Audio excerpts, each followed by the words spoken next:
And now, it's time to sit back and enjoy the Two True Freaks Internet Radio Broadcast. Attention, people of Earth. Do not resist us. All who oppose us shall be annihilated. We command the most powerful army of monsters in the universe. They are sure to defeat your Earth monsters. All those who are hearing this are now under the control of the Earth Destruction Directive.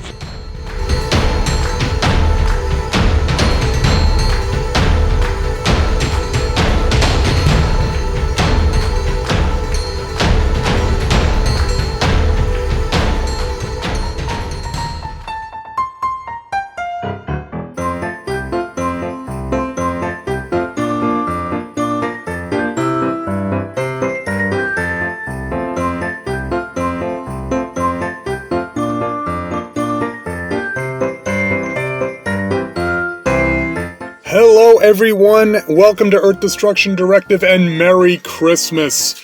I am your host, Mr. Luke Giaconetti. I'd like to thank everyone for downloading and listening to our very special Christmas holiday episode for 2021, where we are continuing our Earth Destruction Directive Christmas tradition of watching Power Rangers Christmas specials, and we are up to Power Rangers Dino Supercharge this time, so very excited to unwrap this little Christmas present from the good folks here at Earth Destruction Directive and Demonzacor of Milan, Italy.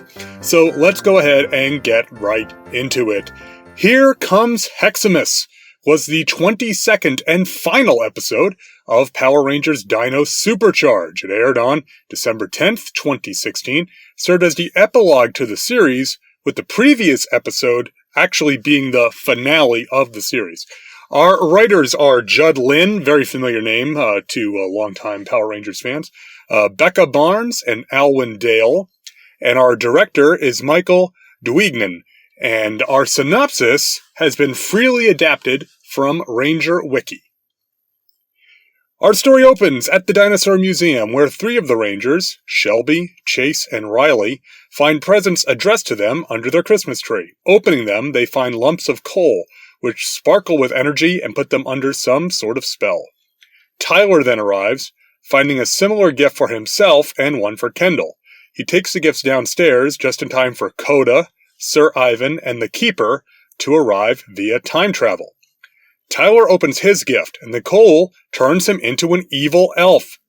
Tying Tyler up, Coda jogs his memory by reminding Tyler of his hunt to find his father. This breaks the spell, returning Tyler to normal. Santa Claus then calls Ranger HQ, yes, that Santa Claus, reporting that all of his coal has been stolen. The coal is at a nearby warehouse where the Rangers investigate. They find Shelby, Chase, and Riley also turn into evil elves, along with a force of Vivix, who should not exist, thanks to the fact that they defeated Sledge and changed history in that previous episode. Commanding the evil forces is the monster Heximus, who plans to use this cursed coal to take control of the minds of people all over the world. Chase and Riley are trapped inside of a delivery truck, allowing Sir Ivan and Kendall to remind them of their true selves, breaking the spells. With time running out, the Keeper contacts the rest of the Dino Charge team, James, Prince Philip, and Xeno Wing, as the Rangers pursue Heximus. The Rangers confront Heximus before he takes off in his jet-powered sleigh. The monster explains that he managed to escape Sledge's ship as it was cast into the sun, stealing Wrench's escape pod. Heximus has been planning this attack for 65 million years and sends the Vivix, along with the still evil Shelby, to attack the Rangers. Shelby goes straight after Tyler, but Tyler reminds her of their deep connection and breaks Heximus' curse over her. Using their combined energems, the Dino Charge team blast Heximus' sleigh with a Victory Maximum cannon blast, stopping his flight before it starts. Heximus has a backup plan. Using a magna beam built into the sleigh, he grows to giant size. The Rangers summon their Zords, forming the Dino Charge Ultra Zord, Terra Charge Megazord Ankylo formation, and Plesio Charge Megazord Paki formation. Heximus puts up a fight, but he is no match for the Zords, and is vaporized by the Ultra Zord's Ultra Plasma Final Blast. Back at the museum, the Rangers and company are decorating their Christmas tree when Santa arrives. Tyler, clearly not practicing ladder safety, falls onto a tray of desserts, covering everyone with whipped cream. Santa remarks that it is a good thing for Tyler that all the coal was stolen, then offers everyone presents for Christmas. Now, as is the tradition of the Christmas episodes during the Neo-Saban era of Power Rangers, this episode is a clip show focusing on the character arcs from that season. Well, except for Koda, who oddly doesn't get any flashbacks. He's just kind of there. Now, having not watched the show, the flashbacks themselves are fine, but they lack context for me as a one-off episode. What helps this one out a good bit is that there is some actual action in the form of a Vivix fight as well as a short Zord battle. Also, and this is a little thing, the simple fact that this one is in continuity with the last Christmas special, which was Race to Rescue Christmas, as covered last year on Earth Destruction Directive, episode Gaiden 24, that amused the heck out of me, with the Rangers and Santa Claus already knowing each other after the last adventure. Sometimes it really is the little things that matter the most. Heximus makes for a nice Super Sentai-style monster. He's very overstyled, with lots of Christmas-themed kibble all over him. His head is a brick fireplace, with candles on the mantle, and a Santa hat on the chimney on the top. He has candles on his shoulder pads, garland hanging off his belt, he's got a wreath for a belt buckle, like bows on his knees, and this one is odd. His feet appear to be white and red athletic tube socks. I guess the idea is that you wear your socks with your pajamas on Christmas morning because you're not putting shoes on. His weapon is a spear or a lance made up of a Christmas tree on one side, complete with a gold star on top, attached to a candy cane as the handle. Now, there is no mistaking this guy as anything other than a Christmas monster, which makes sense since he does actually have his origin in a Christmas-themed two-parter from the original Super Sentai show, Kyoruga, which Dino Charge and Dino Supercharge was adapted from. Both the small-sized and large-sized battle end with a big special attack. The Rangers blast Heximus' sleigh with a Victory Maximum Cannon attack, while the Zords destroy Big Heximus with the Ultra Plasma Final Blast. These big attacks are very interesting looking, flashy, very colorful. They give the episode more of a, actual episode feel. But again, with no context, it's hard to appreciate them as much as I imagine I would had I watched the series beforehand and kind of knew the setup for these attacks. Obviously, more of a proper Power Rangers episode than some of the other ones, especially the Mighty Morphin era Christmas episode, so I can't fault it too much. Now overall, Here Comes Heximus is a perfectly serviceable Christmas special from the Power Rangers franchise. I have watched some seriously terrible Power Rangers Christmas episodes, and we've talked about them here on this podcast, and I can definitively say that Here Comes Heximus does not fall into that territory. It's not a terribly compelling episode on its own, but it does have a nice mix of flashbacks, humor, and action, and does include a new monster. Now, if your kids are into tokusatsu, or if you are a Power Ranger fan, lapsed or otherwise, there's a lot worse ways to spend 22 minutes or so of your Christmas break than catching up with the Dino Charge crew when on this episode. Now, if you'd like to watch Here Comes Heximus, the episode is unfortunately not included in the Dino Supercharge full season set, nor in the Dino Charge Dino Supercharge double season set, which, near as I can tell, is just a repack of the two single season sets put together. I ended up watching it on YouTube, on the Power Rangers official channel, which, as near as I can tell from my research, is the only place you can stream it online. So, fire up that laptop or the set-top box and give it a spin, so to speak, if you want to check this out. Alright, so that kind of closes the book on Here Comes Heximus. Again, if you're a Dino Charge fan, I think it's worthwhile. The two Dino Charge ones are both pretty fun in their own right, even though they are kind of similar in their format. But that's what you get with these newer Saban Christmas specials, and frankly, I prefer that way more over some of the stranger ones from back in the day. Now, this episode, folks, this marks 16 episodes for Earth Destruction Directive here in 2021. That includes 3 Gaiden episodes, counting this one. Now, we obviously had a lot to talk about this year with the release of Godzilla vs. Kong, the biggest Daikaiju event in some time in this country, as far as I'm concerned. But beyond the legendary films, we covered a lot of ground this year. We covered the indie comic Stomped, the second Godzilla anime film. We covered more Ultraman, more Heisei Gamera, Space Chicken Gyala, and even the indie kaiju Raiga.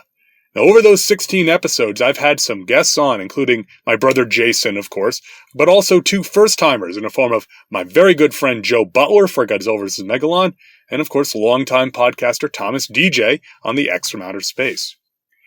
This past year, we also revised the intro and outro to the show for the first time in many years, refreshing the production a little bit. And in a related move, I've also moved the show onto YouTube, mirroring each episode on our YouTube channel after it goes live as a podcast. 2021 has also seen the complete overhaul of the Two True Freaks website and the inherent problems which arose from that.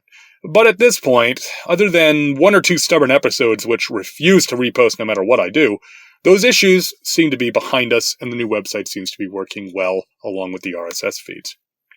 2021 I know was a challenging year, full of change and uncertainty for most of us. Personally speaking, I know I had a lot of change to deal with on both a personal and professional level this past year, but hey, if not for change, things might get boring, right? And nobody wants that. In any event, I'd like to take this opportunity to thank each and every one of you listeners out there, whether you've been with the show for years or somehow this is your first episode. Podcasts are a labor of love. I say that all the time, and this one's no different. But I want all of you out there listening right now to know that I value and appreciate your patronage, and I hope I was able to make your year a little brighter, a little happier, a little stompier with Earth Destruction Directive. I mean it when I say that Earth Destruction Directive is for everyone and all are welcome here. I'm here to share something which brings me joy and happiness, and if you want to join in, all the better.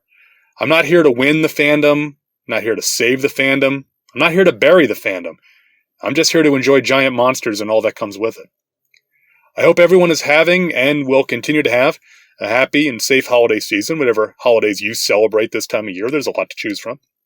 And that you can spend those holidays with those who are important to you and those who you love. I would also like to wish everyone a happy and safe New Year's. As always, I put the emphasis on safe. As we all know, Earth Destruction Directive is a safety-conscious podcast. So if you are ringing in the new year with some of your favorite beverages, do it safely. Don't put yourself or others in danger. Me, I stay home with my wife and the kids. So the worst I have to deal with if I overindulge is, negotiating up the stairs. I would also like to ask everyone to please remember all that we have to be thankful for this season, and to keep in our minds those who maybe don't have as much to be thankful for. Folks in our own communities, folks in our places of business, or maybe even in our own families. And reach out to those folks. Let them know that you're thinking about them in this time. The holidays can be one of the hardest times for people that maybe have had a rougher go of things than we have. You see people around them being happy, and it makes it that much harder. So make sure you think about the other people in your community or in your circle of life that you can reach out to in this time. All right, folks, this is all I have. This is the last time we're going to talk in 2021, so I want to thank all of you again for listening, sticking with the show for another year. We will be back in 2022 for more Giant Monster Mayhem. I hope all of you will be there with me. This is Luke Giaconetti signing off for Earth Destruction Directive, and all that's left to say is keep 'em stompin', and Merry Christmas.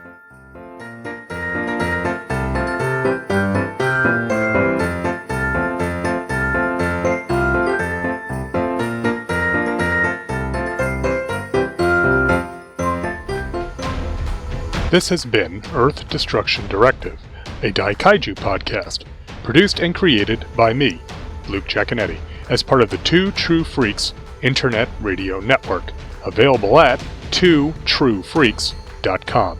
This is a fan work celebrating the history and culture of Japanese giant monsters. All movies, TV shows, comic books, characters, and other intellectual property is copyright their respective copyright holders, and no infringement is intended or implied. If you would like to send an email to the show, you can email me at earthdestructiondirective@yahoo.com. I try to respond to all emails, and if you send in some comments, I will read them on the show. All episodes of Earth Destruction Directive can be found at twotruefreaks.com. You can also find the show on your favorite podcatcher. Just search for Earth Destruction Directive. You can even leave a review on your podcatcher of choice if you'd like. You can find me on Facebook. Just search for first name Luke, last name EDD. You can also get in touch with me on Twitter. Just search for the handle @LJacone. That's LJACONE. The theme song for this podcast is Future Gladiator by Kevin MacLeod, downloaded from Incompetech.com, licensed under Creative Commons by Attribution 4.0 license. Thanks for listening, and be sure to come back next time for more city-stomping fun here on Earth Destruction Directive.